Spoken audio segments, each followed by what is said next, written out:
साहब ये दुर्योधन दुष्ट है, और दुष्ट जो होता है ना उसकी दुष्टता मरते मरते भी खत्म नहीं होती, मर रहा है, उसको पता है कि अब जांग टूट चुकी है, ज्यादा दिन में जीऊंगा नहीं। साहब जब कमर ही नहीं है तो कीड़े की भांति रहेगा वो क्या, लेकिन फिर भी अपनी दुष्टता नहीं छोड़ता है। एक संत कहा करते थे कि एक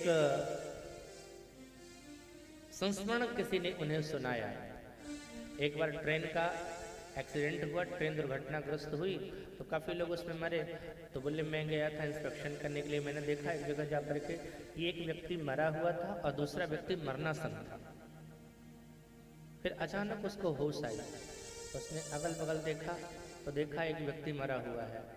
उसने उसकी जेब में हाथ डाला, पर्स निकाल लिया। अब पर्स निकाल करके बस अपने जेब में रखने ही वाला था, यहाँ रख रहा था, लेकिन जैसे ही हाथ उठाया मरने वाला था, लेकिन चोरी की आदत नहीं गई थी। दुष्ट होते हैं ना, अपनी दुष्टता नहीं छोड़ते, मर रहा था। अरे ऐसे समय में तो ठाकुर जी का स्मरण करना चाहिए था उसको। बोला नहीं, पांडवों का सिर ला करके दे दे मुझे, मैं तुझे सेनापति बनाता हूँ, और सुन अगर तूने मुझे पांडवों का सिर ला करके दे दिया आधा राज्य तुझे दे दूंगा, अगर मैं मर गया तो पूरा राज्य दे दूंगा। और ऐसा कह करके दुर्योधन ने अपने खून से ही अश्वत्थामा का तिलक कर दिया। साहब तिलक किसी शुभ वस्तु से होती है, चंदन से होती, खून से तिलक, और वो भी ब्राह्मण के सिर पर रक्त से तिलक कर दिया। अशुभ की शुरुआत तो दुर्योधन ने यहीं से कर दी। गया, रात्रि हो रही, क्या कर, मैंने वचन तो दे दिया है कि पांडवों का वध करूंगा, लेकिन पांडवों को मारना इतना आसान है क्या? वो कोई गाजर मूली नहीं कि मैं काट के ले आऊं, कुछ करता हूं, चलूं अपने सैनिकों के पास। कृपाचार्य और कृतवर्मा के पास पहुंचा, चल उठ, रात में ही पांडवों के शिविर पर हमला करते हैं। कृपाचार्य कृतवर्मा ने कहा रात में युद्ध करना निषिद्ध है, धर्म के विपरीत है। लेकिन साहब जब खून लगा हुआ था, वो भी दुर्योधन का खून लगा हुआ था, तो अश्वत्थामा का विवेक कहां काम कर रहा है? उसकी बुद्धि तो दुर्योधन के खून ने दूषित कर रखी थी। बोले नहीं, अभी मैं चलूंगा। कृपाचार्य और कृतवर्मा तो नहीं गए, स्वयं अकेले पहुंच गया शिविर में। सोते हुए पांडवों का वध करूंगा, छल से करूंगा, क्योंकि उसके पहले उसने एक दृश्य देख लिया था।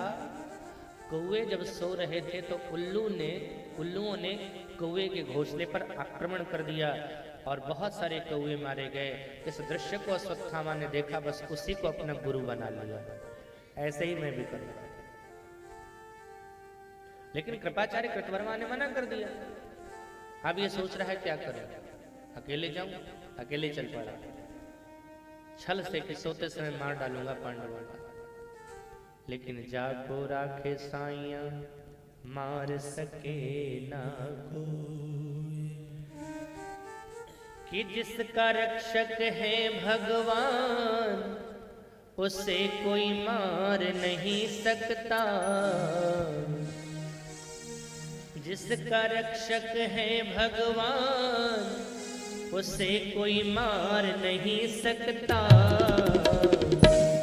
प्रभु जगन्नाथ का दास जगत से हार नहीं सकता, प्रभु जगन्नाथ का दास जगत से हार नहीं सकता।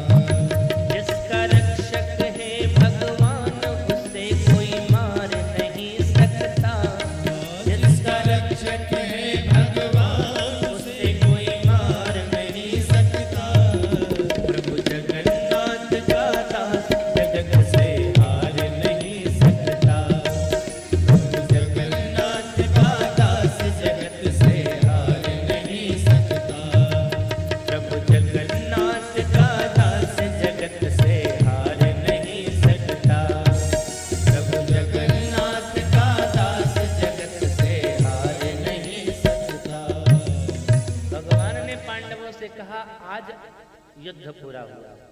ऐसी स्थिति में नियम यह है कि शत्रुओं से सावधान रहने की आवश्यकता है। हो सकता है हम जिसे समझ रहे हो कि मरा हो वो कहीं न कहीं जीवित हो और हमारी असावधानी का वो लाभ उठावे, हम पर हमला करे।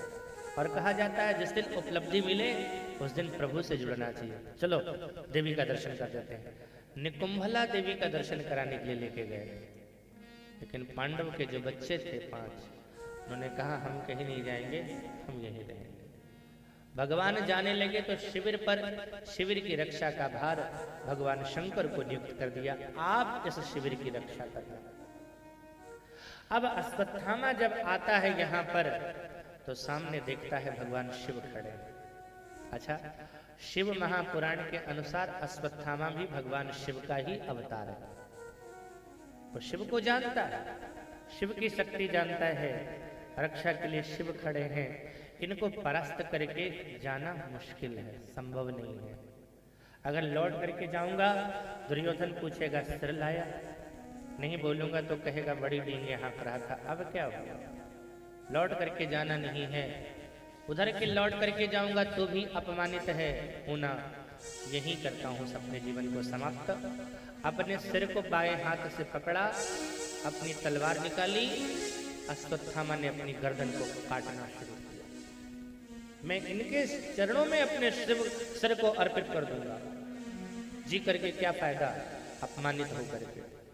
जैसे ही गर्दन पर तलवार रखी, थोड़ा सा रक्त निकला था, शिवजी ने पकड़ लिया। वरदान मांगा, क्या चाहता है? अश्वत्थामा ने कहा इस नंगी तलवार के साथ अंदर जाने की अनुमति चाहता हूं। भगवान शिव ने कहा बस इतना ही, जा।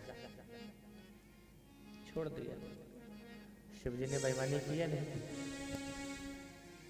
अगर भगवान ने शिविर की रक्षा के लिए उनको नियुक्त किया था तो इस तरह से अश्वत्थामा को छोड़ना चाहिए था क्या? साहब, भगवान शिव वो हैं जो भगवान के शब्द नहीं बल्कि भाव को जानते हैं। भगवान चाहते थे कि इन बच्चों का नाश इसी तरह से हो गए। ठाकुर जी की लीला अलग अलग है। उन बच्चों के कर्म ऐसे थे कि इसी उम्र में उनको मारा जाना था और इसी तरह से उन्हें मारा जाना था। अगर भगवान को रक्षा करानी रहती तो रक्षा के देवता को नियुक्त करते ना। कहाँ आपने पढ़ा या सुना है कि शिव जी रक्षा के देवता हैं? शिव जी तो संहार के देवता हैं, वो तो संहारक है। इसीलिए संहार के देवता को नियुक्त कर दिया था। और भगवान शिव इस बात को समझ गए कि ठाकुर जी रक्षा नहीं संहार चाहते हैं। उन्होंने शब्द नहीं भाव को पकड़ लिया। कभी कभी ऐसा होता है। एक सेठ जी थे, सेठ जी को पुराने जमाने की बात है, माड़ पीने की आदत थी। माड़ जानते हो ना? अच्छा, आजकल तो कुकर निकलता ही नहीं, लेकिन पुराने समय में ज्यादा पानी रहता था तो माड़ निकाला करती थी महिलाएं। अच्छा, वो सेठ जी पीते थे उसको। एक बार मीटिंग आई, सभी लोग बैठे, बड़े बड़े उनके साथ में व्यापारी वर्ग बैठे हुए थे। पत्नी ने माड़ गिराई और अपने बेटे से कहा जा पिताजी से कह दे आकर के पी ले। अब बेटा समझता, ऐसे जाकर के कहूंगा तो मैया छोड़े, पिताजी छोड़े, हमारा अपमान करा दिया भरी सभा में। लोग क्या कहेंगे, इतना बड़ा सेठ माड़ पीता है। अच्छा, न कहूं तो मैया नाराज हो जाएगी। चतुर था बेटा, लायक था। उसने जाकर कहा पिताजी पिताजी। बोले हाँ, चाड़मपुर के माड़म साहब आए हुए, कठौतिया घाट में ठहरे हैं, मिलना है तो मिल लीजिए, नहीं तो शीतलपुर को चले जाएंगे। अच्छा, अगले व्यक्ति ने क्या सोचा, चाड़मपुर नाम की कोई जगह है, माड़ा नाम का आदमी है, भाई घाट नदी के किनारे होते हैं, इन्हीं घाटों में कठौतिया घाट वहां है, मिलने के लिए कह रहा है। लेकिन बाप तो समझ गया है कि चावल का माड़ कठौते में निकला है, पी लीजिए नहीं तो ठंडा हो जाएगा। मतलब तो ये था। भगवान शिव समझ गए, छोड़ दिया। अश्वत्थामा जाता है अंदर, सोते हुए बच्चों की हत्या कर देता है। निर्ममता पूर्वक गर्दन काट करके ले करके चला आया दुर्योधन के पास। दुर्योधन को दिया, ये ले। दुर्योधन प्रसन्न, जो कार्य इतनी बड़ी सेना नहीं कर पाई, बड़े बड़े वीर महावीर यहां तक कि पितामह भीष्म नहीं कर पाए, अरे अश्वत्थामा तूने वो कार्य कर दिया। दिखा दिखा कहां है, पांडवों का कटा हुआ सिर, और वो कटने के बाद लगते कैसे, लाते मुझे अर्जुन का सिर। अर्जुन के सिर की जगह अर्जुन का पुत्र का सिर दिया। छूने से लगा कि ये अर्जुन का सिर हो नहीं सकता। प्रकाश में लेने की कोशिश कर रहा है, लेकिन प्रकाश ढंग का था नहीं। उसने फिर कहा, ला मुझे भीम का सिर दे। भीम के जगह भीम के बच्चे का सिर जब मिला और उसने जब यूं दबाई तो वो सिर, वो खोपड़ी फूट गई। उसको लग गया कि ये भीम का सिर नहीं हो सकता। अरे भीम का सिर तो इतना कठोर है कि जब चट्टान पर मारता है तो चट्टान टुकड़े टुकड़े हो जाते हैं। भीम का सिर उतना मजबूत है, मेरे छूने से, मेरे दबाने से सिर फट नहीं सकता है। उसने निर्णय ले लिया कि ये पांडव नहीं, पांडव के बच्चे हैं। दुख सुख दोनों एक साथ हुआ। दुर्योधन